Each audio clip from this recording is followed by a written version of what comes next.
Hodi v službo in vsak mesec dobi plačilo na bančni račun. Na banki ima shranjen denar, kar pomeni, da na banki varčuje.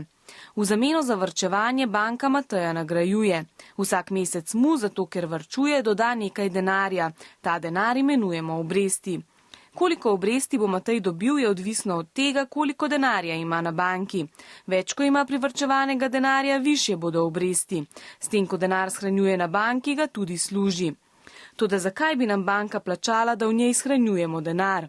Banka nam plača, da ima shranjen naš denar zato, ker lahko potem ta denar posodi drugim, ki ga potrebujejo za nakup različnih stvari. Recimo, da želi Matej kupiti teleskop. Denarja nima dovolj, zato zaprosi za posojilo v višini 5000 evrov.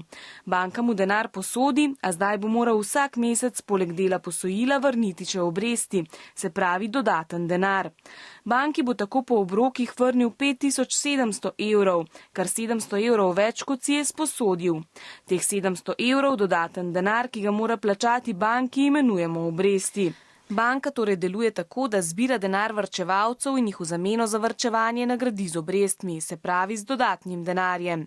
Ta denar potem posoja drugim. V zameno za to dobi več denarja, kot ga je posodila, saj so obresti za posojilo višje kot obresti za varčevanje.